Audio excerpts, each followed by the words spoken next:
Good evening everybody. This is Bhargavi. Welcome to the Programming Guide channel. Today we are going to discuss about the structure of the operating system. In the last video we discussed about the definition of the operating system, what the operating system will do and what are the services which are provided by the operating system. Now we'll see how the operating system will be presented in the system, right? So we have different types of structures for the operating system. First, simple structure, layered structure, microkernel structure. One more we have module structure. Okay. First, we'll discuss about the simple structure.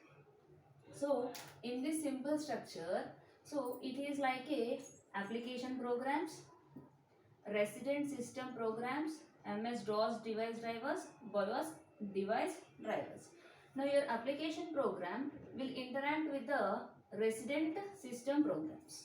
So whatever the application you are giving, that will be given to the resident system programs, that will be given to the drivers. That means E drive, E drive, F drive, D drive, like that. Then that will be given to the BIOS device drivers.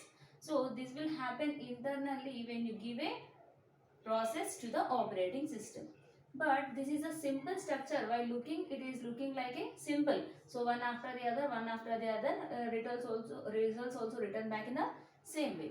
But what problem we have? User directly can interact with the BIOS input output drivers. So what will happen if the user application is wrong, is going to went wrong? So your system may crash. Your system may crash the input output devices. So the operating system may have a chance of crashing. That means what? If the user is giving the direct interaction with the BIOS input output drivers, if the user application is right way, so there is no problem. If the user application is not right, so if it is consist of some errors, consider some virus is there.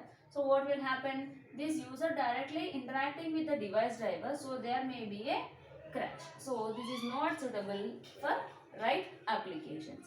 And one more thing is what? These resident system programs also can directly interact with the device drivers. But these DOS drivers, device drivers, if the application is going from application programs, then resident systems, there is DOS drivers, then the BIOS drivers. So if the program is going in this way, if the application is in this way, if it is moving to the operating system, then the simple structure is best. But if your application is directly interacting with the BIOS device drivers, so there may be a chance of getting of a crash. So this structure may not be suitable for right applications. Clear? Next one is what? Layered approach. So in layered approach, here first layer 0 is considered with the hardware. Right? So here one functionality will be presented in one layer, right? That means, for example, consider one process is there. So the one process completely dealing with what? One layer. Yes. So that means here the processes are not interacted. One process completely fits in one layer, so that what will happen? The no clash will occur. Moreover, the system application, user application cannot directly interact with the hardware. So directly interaction is not possible. Why? Because this is a layered approach. In order to interact the application with the hardware, it has to travel through all these layers. Then only the request is given to the hardware. But coming to this, user can directly interact with this. So in this case, we get a crash. But here, the application cannot interact directly with the hardware. It comes from the layer by layer, layer by layer, layer by layer. So here no crash will be done. So no crash is there. So that is the advantage compared to simple structure in the layered structure. But what drawbacks we have in the layered structure? So consider this layered structure. Consider this is a layer. First one is layer 0. The next one is layer 1, next one is consider layer 2.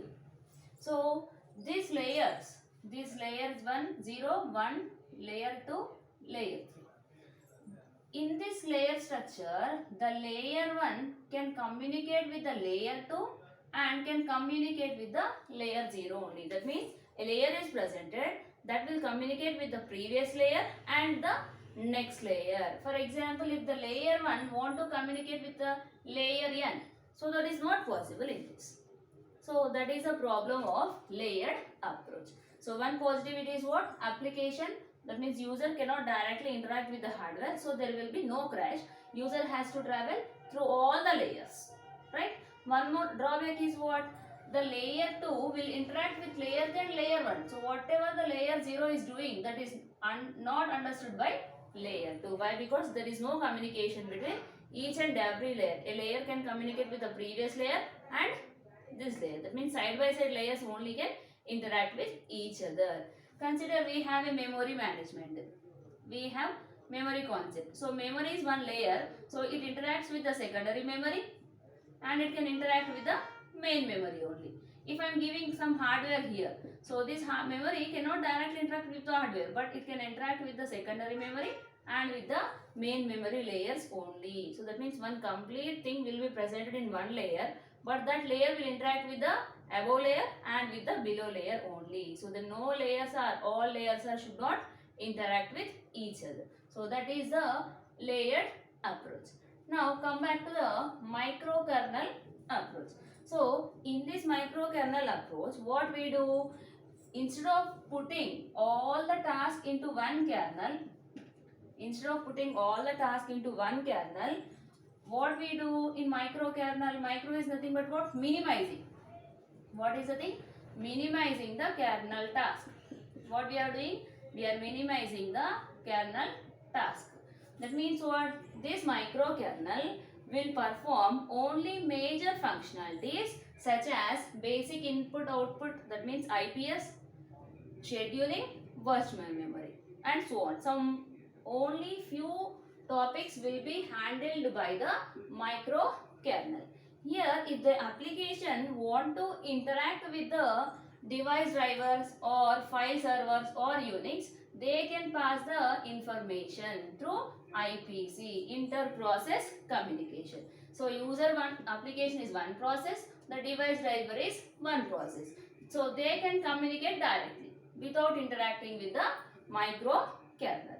That means if the work is there with the microkernel, for example, a scheduling algorithm is needed between user application and the device drivers. Who will schedule? The kernel will schedule. That's it. Kernel will not perform any task. It will schedule and it will give the task to the applications and the device drivers. That means only few capabilities have the microkernel. Kernel task we are minimizing that so that it can perform the major activities. So it can only perform major activities. That means we are reducing the burden of the kernel in microkernel approach. And the last one is we have module approach. So what we have, the last one is module approach.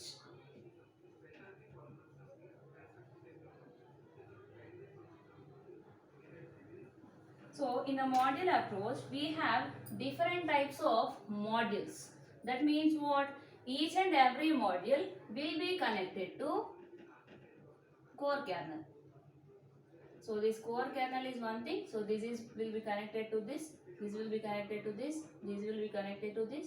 This will be connected to one module, and one module. That means here what happens?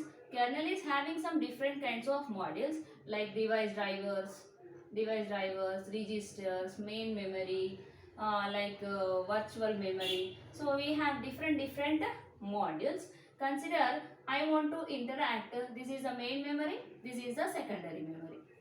Right? So if the main memory want to interact with the secondary memory, it will give the instruction to the core kernel. Core kernel will pass the instruction to the secondary memory. It will use the concept of object-oriented programming structure so that each module act as a object. Now objects can be communicated with each other by using core kernel. So if the layered approach is used, what will happen? So layer 2 contains main memory. This is secondary memory, this is a physical memory. Consider. So this memory will interact with only these two. If the memory want to interact with the hardware, so that is not possible in the layered approach. Consider this is a hardware. So what will happen if the main memory want to interact with hardware? In layer approach, it is not possible.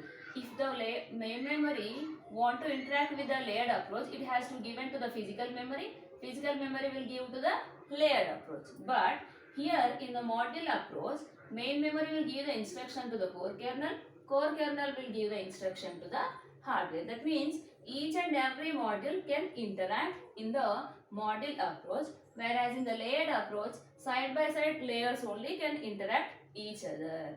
So that is the difference between layered approach and the module approach. So these all 4 topics are related to structure of operating system. Thank you for watching my videos. If you like my videos, please subscribe and share my videos. Thank you.